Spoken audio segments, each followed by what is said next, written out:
सुनना देखो एक बात, दो दो नाम लिया हमने, एक तो नाम कौन सा लिया, मैराथन का युद्ध, और एक नाम कौन सा लिया,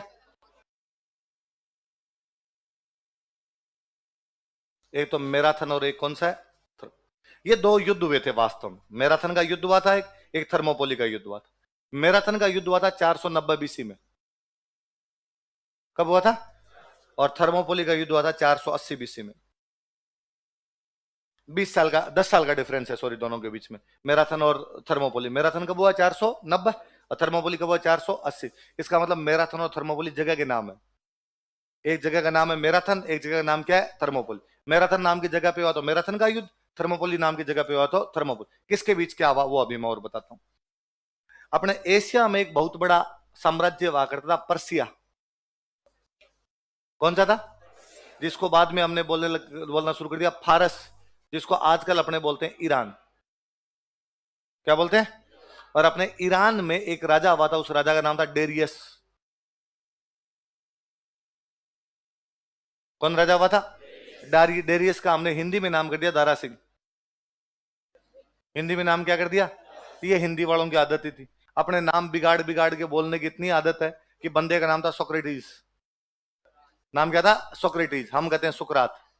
बंदे का नाम था अरिस्टोटल, हम कहते हैं अरस्तु। अगला तो और भयंकर लगता है, बंदे का नाम है प्लेटो, हम कहते हैं अफलातून। हिंदी में क्या कहते हैं? बंदे का नाम है एलेक्जेंडर। क्या नाम है? सिकंदर को खुद को नहीं पता उसका नाम सिकंदर है क्या। और हम सिकंदर छोड़ो, हमने मुहावरे और बना रखे हैं, जो जीता वही, जबकि वो सिकंदर नहीं था। उस बंदे का नाम क्या था? क्या नाम था उसका?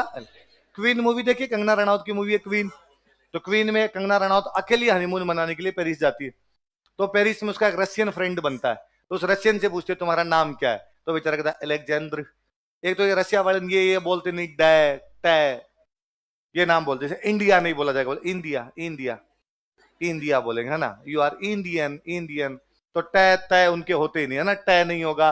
जो बाहरी भरकम शब्द होते हैं डै टै, अपने जीभ घुमा लेते हैं, उनकी जीभ घूमती नहीं, तो वो उनको बाद इंडिया इंडिया वैसे ही बोलेंगे एकदम, है ना। या डै किसी के अंदर आ रहा है, डमरू है तो डमरू, है ना। किसी का नाम अलेक्जेंडर तो बोले अलेक्जेंद्र, तो द बोलेंगे, डै नहीं बोला जाएगा। तो कंगना उससे पूछते है कि तुम्हारा नाम क्या, तो कहता अलेक्जेंद्र। तो वापस कहते अलेक्जेंडर, तो वो वापस कहते नो नो इट्स अलेक्जेंद्र। तो वापस कहते हाँ हाँ अलेक्जेंडर। वो वापस बेचारा कहता है कि नो इट्स अलेक्जेंद्र। तो कहते चल तेरा नाम सिकंदर। तो वो पूछता है कि सिकंदर क्या, तो कहते ये हम इंडियन ही समझ सकते हैं कि सिकंदर क्या होता है। देश का नाम है पोर्चुगल, हम कहते हैं पुर्तगाल।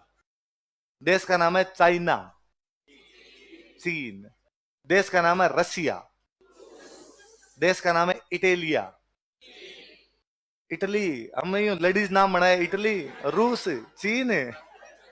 मतलब चाइना वालों को पता चले ना अपने को चीन चीन करते हैं, चाइना इस बात पे अटैक कर देना चाहिए अपने को, यार नाम कैसे बिगाड़ सकते हो तुम मेरा। देश का नाम है ग्रीस, अपने कहते हैं यूनान।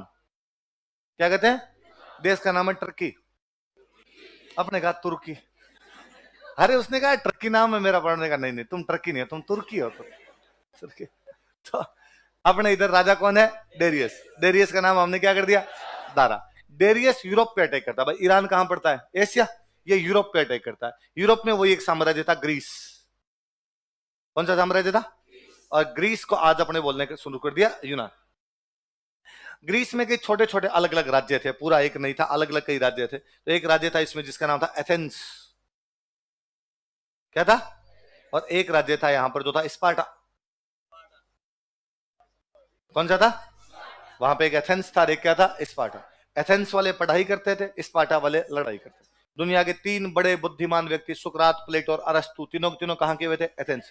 स्पार्टा वाले लड़ाई करते थे। यदि आप हॉलीवुड की 300 मूवी देखते हो तो उसमें एक सीन है कि एक बच्चा कमजोर पैदा होता है, उस बच्चे को पहाड़ के ऊपर ले जाकर नीचे फेंक देते हैं कि कमजोर लोगों के स्पार्टा में रहने के लिए कोई भी जगह, स्पार्टा में केवल जो बॉडी बिल्डर टाइप के लोग होंगे वही रहेंगे ताकि लड़ाई कर सके, कमजोर आदमी आगे चलकर लड़ाई नहीं कर सकता। डेरियस ने हमला किया एथेंस पे। डेरियस ने हमला कहां पे किया? मैराथन के मैदान में। कौन से मैदान में? किस किस के बीच में लड़ाई होती है? डेरियस वर्सेस एथेंस वालों के बीच में लड़ाई होती है। कब होती है? 490 बीच। कौन सा युद्ध होता है? मैराथन। एथेंस वालों को लगा कि यार क्या पता डेरियस से जीतेंगे नहीं जीतेंगे, डेरियस की सेना बड़ी थी, एथेंस वालों की सेना इतनी बड़ी नहीं। तो एथेंस वालों को लगा अपने सहायता मांग लेते हैं अपने भाइयों से। भाई कौन थे? स्पार्टा। तो स्पार्टा वालों से सहायता प्राप्त करने के लिए उन्होंने एक बंदा भेजा अपना कि जा स्पार्टा वालों का की सहायता करने के लिए आए। उस बंदे का नाम था फिसिपिडीज।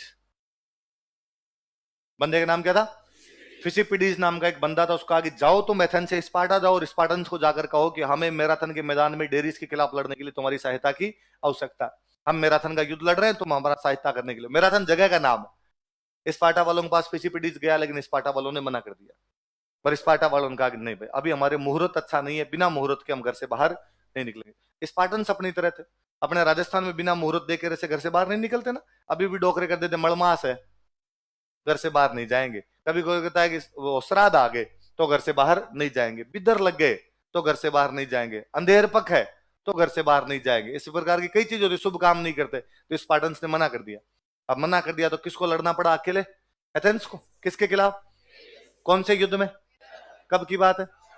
एथेंस डेरिस को हरा देता है। कौन जीता इस युद्ध के अंदर? तो जेम्स टोड कहता है जिस प्रकार मैराथन के युद्ध में हमारे एथेंस की छोटी सेना ने डेरियस की बड़ी सेना को हरा दिया था, उसी प्रकार तुम्हारे दिवेर के युद्ध में प्रताप की छोटी सेना ने मुगलों की बड़ी सेना को हरा दिया था। इसलिए तुम्हारा दिवेर मेवाड़ का मैराथन है। दिवेर क्या? मेवाड़ का। याद रहेगी बात। कौन बुलाने के लिए गया था? ऐसा कहते हैं कि जिन दिनों में युद्ध हुआ था उन दिनों बरसात थी। यूनान में पहाड़ियां ही पहाड़ियां ज्यादा है और इसलिए वहां पे बरसात के दिनों में घोड़े नहीं चल सकते। भाई घोड़ा कैसे जाएगा बरसात में? पहाड़ियों पे फिसलेगा घोड़ा। तो फिसिपिडीज को कहा तू जाएगा कैसे? तो उसने कहा मैं दौड़ के चला जाऊंगा। और फिसिपिडीज इतना तेज दौड़ के गया था कि 2 दिन में 148 मील दौड़ा था वो। कितना मील दौड़ा था? लगातार 150 किलोमीटर से ज्यादा दौड़ गया था और 2 दिन के अंदर। और दौड़ लगा के वो गया और उसने जाके स्पार्टा वालों को कहा कि मैराथन के युद्ध में हमारा साथ देने के लिए चलो। वो नहीं आए, वो बात दूसरी है। पर मैराथन के युद्ध में सहायता प्राप्त करने के लिए एक व्यक्ति ने लंबी दौड़ लगाई थी। उस बंदे का नाम क्या है? इसलिए आज भी लंबी दौड़ों को मैराथन की दौड़ कहते हैं। कोई जो लंबी दौड़ होती है ना, मैराथन दौड़ भी। ऐसा कभी सुना आपने कि 100 मीटर की मैराथन है ना, 10 किलोमीटर की मैराथन, 20 किलोमीटर की मैराथन, 100 किलोमीटर की मैराथन, ऐसे होता ना। तो मैराथन दौड़े वो होती है जो दौड़े कैसी होती है? लंबी। अच्छा, डेरियस जीत गया इसमें, सॉरी डेरियस हार गया। कौन जीत गया इसके अंदर? एथेंस। एथेंस जीत गया इसमें। इस घटना के 10 साल बाद, इस घटना कितने साल बाद में? 10 साल बाद में डेरियस का बेटा था, उसका नाम था जरक्सीस। क्या नाम था? उसने कहा पापा का बदला लेंगे। हिंदी वालों ने इसका नाम तो इतना भयंकर रखा कि समझ में नहीं आता बोलना है कि नहीं बोलना है। क्या नाम है? शार्स नाम रखा इसका। जरक्सीज ने कहा मैं बदला लूंगा। इस बार जरक्सीज वापस इनसे लड़ने के लिए गया। इस बार जो लड़ाई होती है उस लड़ाई का नाम क्या है? थर्मोपोल। कौन सी लड़ाई है? और इस बार आगे, इस बार स्पार्टा वालों उनका चलो हम आते हैं भाई साथ देने के लिए, तुम्हारी साथ देंगे हम। इस बार पिछली बार नहीं आ पाए थे, सॉरी, इस बार हम तुम्हारा साथ दे देंगे। इस बार एथेंस और स्पार्टा मिलकर लड़े। किससे? जरक्सीज। कौन से मैदान में? कई लड़ाइयां हुई थी उनके बीच में, उनमें एक जो युद्ध हुआ था उस युद्ध का नाम क्या है? थर्मोपोल। थर्मोपोल एक दर्रा है, 2 पहाड़ियों के बीच की जगह है, ठीक वैसे ही जैसे अपने हल्दी घाटी है, जो गोगुंदार खमनोर की पहाड़ियों के बीच की एक जगह थी। तो पहाड़ियों में छापामार युद्ध किया जा सकता है। पहाड़ियों में कम सेना भी बड़ी सेना को रोक सकती है। पहाड़ियों में रोकने के लिए सबसे आगे जो एक टुकड़ी लगाई गई थी वो टुकड़ी स्पार्टा वालों की थी। किसकी थी? 10,000 की आर्मी थी इनके पास में, लेकिन सबसे आगे 300 फौजी लगाए गए थे हरावल के अंदर, वो स्पार्टन्स थे। उनका सेनापति था लियोनिडास। क्या नाम था उनका? लियोनिडास उनका सेनापति हुआ करता था। वो अपने 300 सैनिक लेके थर्मोपोली के दर्रे के बाहर एकदम खड़ा था वहां पे रोकने के लिए। और लियोनिडास अपने 300 सैनिकों की सहायता से थर्मोपोली के उस दर्रे में जरक्सीज की एक बड़ी सेना को जाम कर देता है। तो टोड कहता है जिस प्रकार हमारे यूरोप में लियोनिडास के मात्र 300 सैनिकों ने या एथेंस और स्पार्टा वालों की छोटी सेना ने और वहां पर जरक्सीज की एक बड़ी सेना को रोक दिया था, उसी प्रकार तुम्हारे हल्दी घाटी के अंदर मेवाड़ वालों की एक छोटी सेना ने मुगलों की एक बड़ी सेना को जाम करके रख दिया था। इसलिए तुम्हारी हल्दी घाटी मेवाड़ का थर्मोपोली है, तुम्हारा दिवेर मेवाड़ का।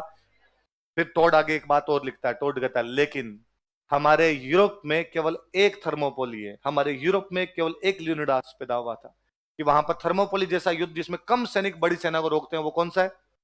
थर्मोपोली। ऐसा एक ही सेनापति हुआ जिसने इतनी बहादुरी दिखाई, जो इस प्रकार सेना को जाम कर देता। वो सेनापति कौन था? लियोनिडास। टोड आगे जोड़ता उसमें कि तुम्हारे राजस्थान के गांव गांव में थर्मोपोलियां, घर घर में लियोनिडास है। क्योंकि राजस्थान का कवि उसको अपने राजस्थानी में बोलता है कि दोहरा घाटिया ताल रो आंटी लो इतिहास, गांव गांव थर्मपलीन घर घर लियोनिडास। कि गांव गांव के अंदर हमारे तो क्या पैदा हो गए थे? लियोनिडास थर्मोपोली बन गई थी और घर घर में क्या पैदा हो गए थे, यही कारण है कि 500 सालों तक भारत विदेशी आक्रमणकारियों से बचा रहा। 712 से लेके 1192 तक 480 सालों का जिस दिन हिसाब किताब किया जाएगा, उस दिन पता चलेगा कि राजस्थान के घर घर का कोई ना कोई बंदा उनके खिलाफ लड़ता हुआ मरा है, तब भारत सेफ रह पाया है। राजस्थान का गांव गांव थर्मोपोली बन गया था। उन लड़ाइयों के किस्से वैसे हैं कि किसी भी गांव में अपने 50 बंदे लड़े, सामने की तरफ से 500 आदमी आए थे, उन 50 ने 250 काट दिए, इसलिए बाकी वाले 250 डर के मारे भाग गए। उन लगा आगे जाएंगे तो 250 और मर जाएंगे, जब 50 खत्म कर गए तो अगला गांव और आने वाला है, इसलिए अगली बार आने की हिम्मत नहीं की। अपने लड़ाइयों के किस्से ये हैं कि चित्तौड़ के तीसरे साके में चित्तौड़ की तरफ से 8,000 फौजी लड़ रहे थे, अकबर के 40,000 काटे थे। इसलिए तोड़ कहता है इस बात को, वरना आपकी मान डाकण गुण का है। पर तोड़ कहता है बेचारा यहाँ पे कि साहब हमारे यूरोप में एक थर्मोपोली है, आपके राजस्थान के गांव गांव के अंदर थर्मोपोली है। हमारी यूरोप में एक लियोनिडास हुआ था, राजस्थान के तो घर घर के अंदर ही क्या पैदा हो गए थे, लियोनिडास। तो